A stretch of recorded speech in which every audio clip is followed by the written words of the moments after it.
semiárido brasileiro vive um período de estiagem rigoroso como não se via há quase 50 anos. E o Congresso Nacional trabalha novas medidas, novos paradigmas para enfrentar essa situação. Nós vamos conversar agora com o senador José Pimentel, que traz para nós essas novidades. Senador, muito obrigada pela sua presença aqui no nosso programa. O convite. Na verdade, não é só o Congresso, eu já vou me corrigir, é uma parceria do Poder Executivo com o Legislativo, que tem propiciado uma nova maneira de encarar e de administrar esse problema? A sociedade brasileira está fazendo um grande debate sobre os efeitos da seca numa região em que tem 29% da população brasileira e é o semiárido mais populoso do mundo. Exatamente por isso, a nossa visão, até a metade do século XX, era de combater a seca. O principal órgão federal, criado ainda no século XIX, que é o DENOX, o nome dele é Departamento Nacional de Obras contra a Seca. Ora, se a seca é uma questão climática, que sempre acontecerá... E cíclica, né? E cíclica. Então, nossa política precisa ser de convivência com a seca. Como muito bem você registrou, essa seca ela é a maior dos últimos 50 anos.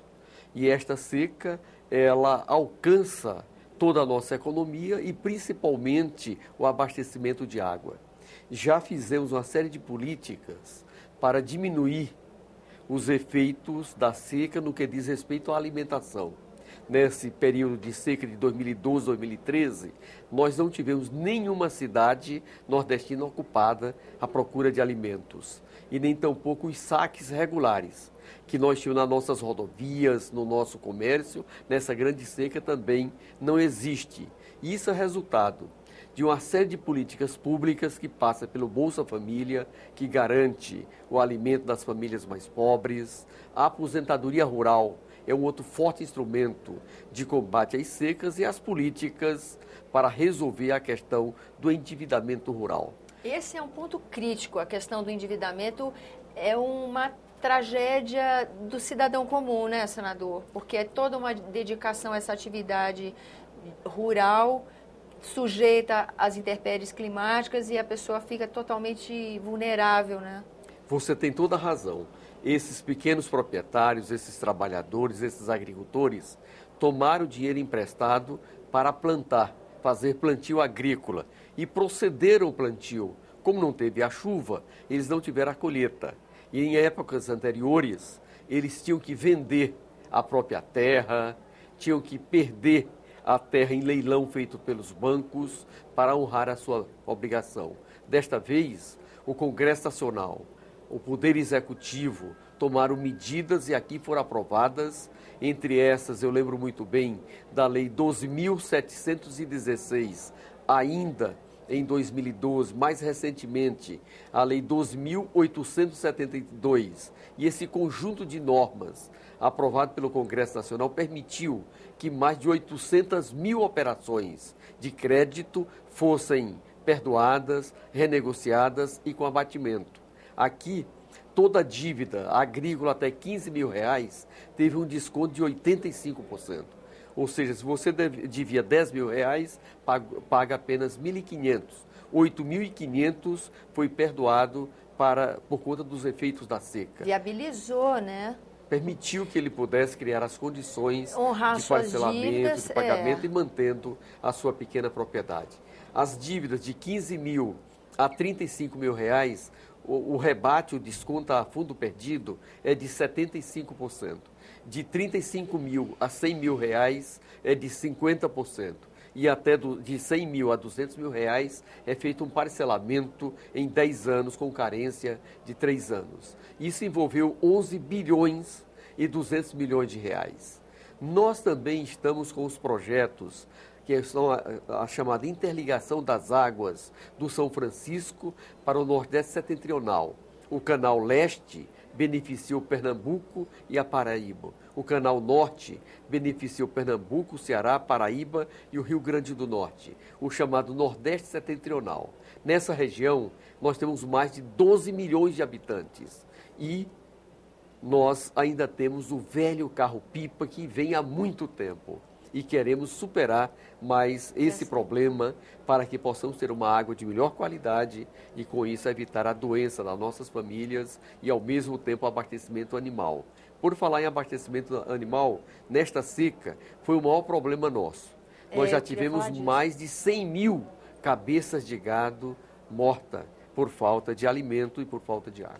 E animais que foram investimentos de estudo genético, não é? Foi uma coisa que os noticiários trataram muito no ano passado, que era um acervo que você tinha ali naquelas regiões de melhoria de raça, de muitos produtores que tiveram condição levaram os seus animais para outros estados, para outros locais, na tentativa de preservar essa melhoria genética que havia sido feita, não é isso? A pequena poupança que o produtor rural, o pequeno proprietário do Nordeste tem, é exatamente a criação de animais. É o gado, e seja o capim e o ovino, boa parte desse rebanho, aqueles que tinham maior posse, conseguiram levar para Goiás, para Tocantins, para o próprio Maranhão, mas aqueles que têm menos posse, têm ali 2, 3 cabeças de gado, não têm condições. Foi este que perdeu o seu rebanho. E nós precisaremos, logo que o inverno volte, ter uma nova política de repor esse rebanho com essa melhoria de convivência com a seca, um animal mais resistente, porque a nossa região ela tem menos alimento para os animais, tem menos forragem, como a gente diz. E agora, nós estamos fazendo um outro debate que é muito importante para nós. Com a interligação das águas do São Francisco para o chamado Nordeste Setentrional, nós precisamos abrir uma forte discussão com os estados doadores, que são os estados onde a água é captada.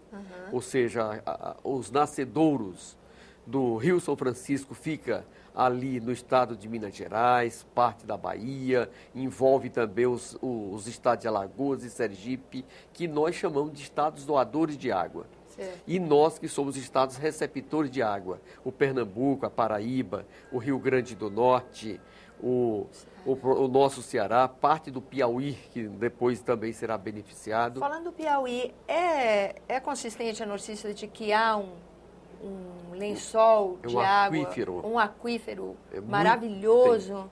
É verdade. E nós vamos ter acesso a essa água, senador? O que acontece?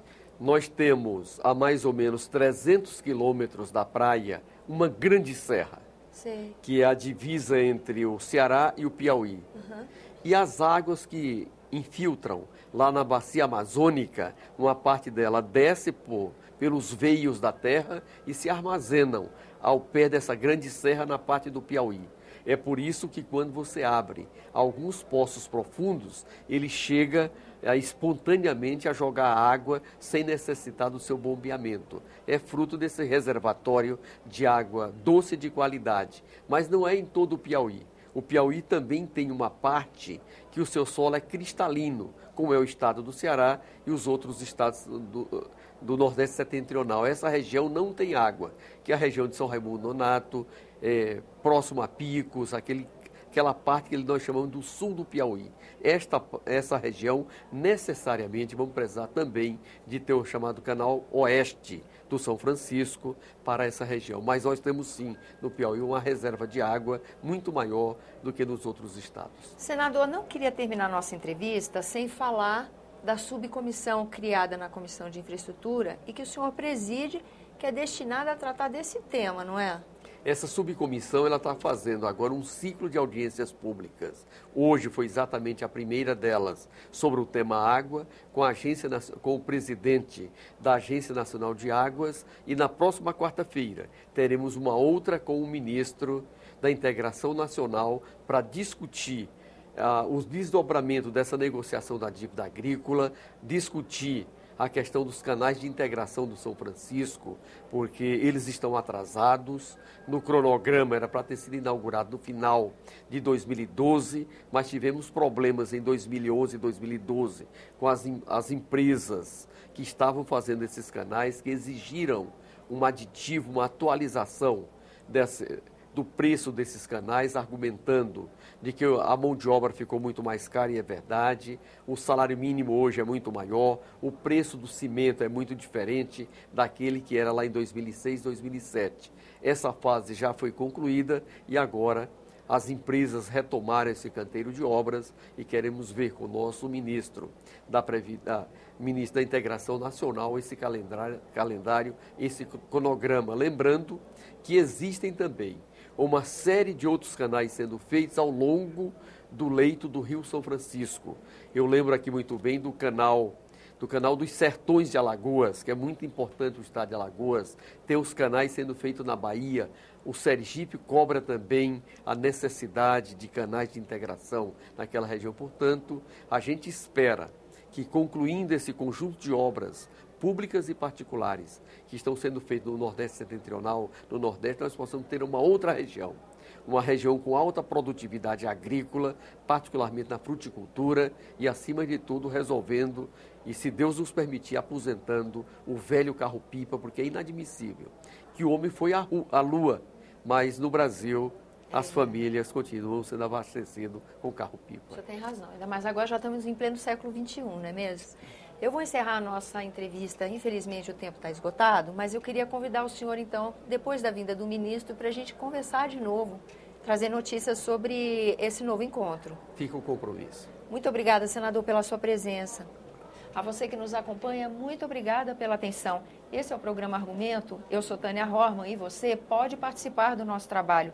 Envie críticas, sugestões para 0800 61 2211 ou acesse www.senado.leg.br/TV. Até a próxima.